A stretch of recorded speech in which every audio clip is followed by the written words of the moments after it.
దొలాల్ street ఢమాల్ మంది. Trump టారిఫ్ల దెబ్బకు bull బేజారైంది.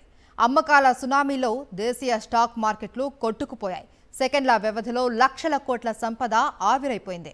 Reliance, HDFC bank వంటి ప్రధాన షేర్లు నష్టపోగా కుబేరుల సంపద కరిగిపోయింది. అయినా ప్రపంచ మార్కెట్లతో పోలిస్తే ఇండియన్ స్టాక్స్ ఒత్తిడిని తట్టుకోగలిగాయని అంటున్నారు market experts. Trump tariff war మార్కెట్లను కుదిపేసింది.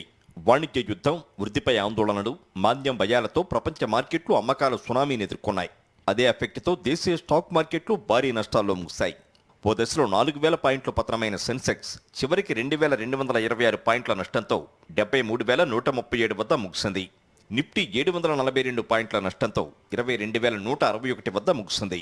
సెన్సెక్స్ 30 ఇండెక్స్లో ఒక హిందుస్థాన్ యూనిలివర్ మినహా మిగిలిన అన్ని షేర్లు నష్టాల్లో స్థిరపడగా టాటా స్టీల్ అత్యధికంగా 7.73% నష్టపోయింది. L&T 5.78%, Tata motors 5.54%, Kotak Mahindra bank 4.33%, Infosys 3.75% చొప్పున నష్టపోయాయి. నిఫ్టీ మిడ్ క్యాప్ షేర్లు 3.63%, నిఫ్టీ స్మాల్ క్యాప్ 3.88% చొప్పున పతనమయ్యాయి.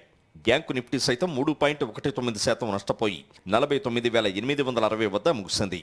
మార్కెట్ అస్థిరతను సూచించే ఇండియా విక్స్ విలువ ఏకంగా 66% మేర పెరిగింది. మెటల్, రియాలిటీ స్టాక్స్తో పాటు బ్యాంకింగ్, ఐటీ, ఫార్మా రంగాల షేర్లు నష్టాలను చవిచూశాయి. గత వారం వాల్ స్ట్రీట్లో భారీ అమ్మకాలతో ఇవాళ ప్రపంచ మార్కెట్లు భారీగా నష్టపోయాయి. ఆసియా మార్కెట్లు కుప్పకూలడంతో దేశీయ స్టాక్ మార్కెట్స్ ప్రారంభంలోనే బ్లడ్ బాత్ కనిపించింది.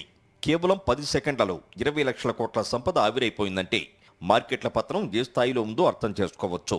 ఆ తర్వాత కాస్త కోలుకున్న ఇన్వెస్టర్ల కళ్లలో రక్త కన్నీరే కారింది.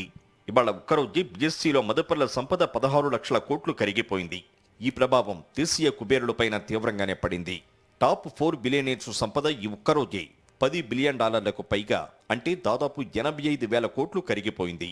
రిలయన్స్ అధినేత ముఖేష్ అంబానీ వ్యక్తిగత నికర సంపద ఏకంగా దాదాపు 30,000 కోట్లు తగ్గింది. అదానీ గ్రూప్ అధినేత గౌతమ్ అదానీ నికర సంపదలో 25,000 కోట్లు ఆవిరయ్యాయి.